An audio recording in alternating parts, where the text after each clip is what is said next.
काही पदाधिकाऱ्यांच्या सूचना.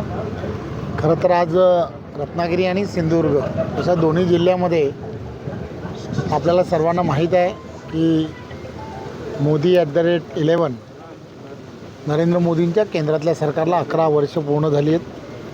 त्यामुळे संपूर्ण देशभरामध्ये कार्यक्रमांच्या माध्यमातून 11 वर्षामध्ये देश हितासाठी आणि देश उन्नतीसाठी ज्या विकासात्मक कामं असतील किंवा ज्या धोरणात्मक विषयांमुळे देशाला प्रगतीच्या दिशेने नेणं,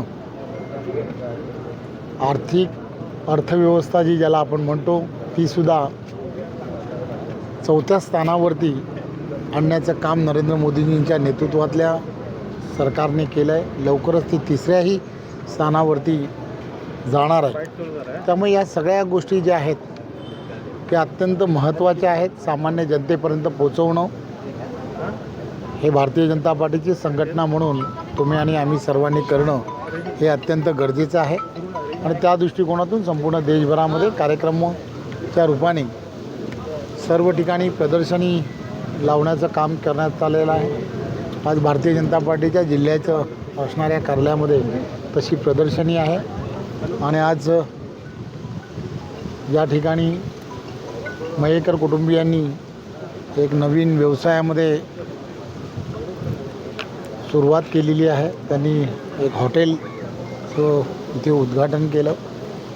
त्यामुळे अशा 2-3 विषय घेऊन खरं तर आज रत्नागिरी आणि सिंधुदुर्गमध्ये आज भेट दिलेली आहे. येणाऱ्या स्थानिक स्वराज्य संस्था ज्या आहेत त्यांच्या निवडणुका ज्या आहेत त्या निवडणुका लवकरच येणार आहेत. त्या दृष्टिकोनातून प्रशासनातून ज्या प्रक्रिया करायला हव्यात त्या प्रक्रिया सुरू झालेल्या आहेत. त्यामुळे ऑक्टोबर-नोव्हेंबरपर्यंत कदाचित निवडणुका येण्याची शक्यता आहे. त्यामुळे भारतीय जनता पार्टी म्हणून संघटनात्मकदृष्ट्या संघटन पर्व सुरू आहे.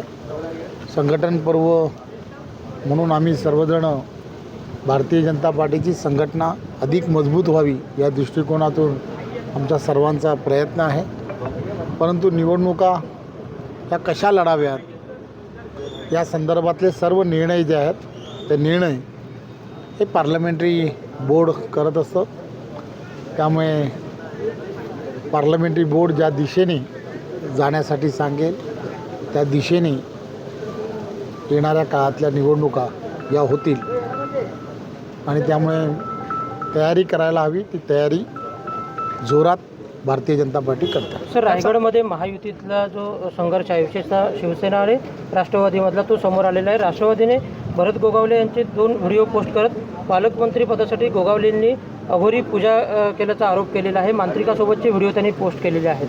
खरं तर मी ते पाहिलेले नाहीत किंवा मला त्याची कल्पना नाही. भारतीय जनता पार्टी म्हणून संघटनात्मकदृष्ट्या माझ्याकडे जी जबाबदारी आहे की भारतीय जनता पार्टीची संघटना ही गाव पातळीवरती पोचवावी या दृष्टिकोनातून माझा नेहमीच प्रयत्न असतो. त्या दृष्टिकोनातून मी काम करण्याचा प्रयत्न करतो. धन्यवाद. सर, सिंधुदुर्गात चला धन्यवाद. द्या हा घेऊन द्या जाताना.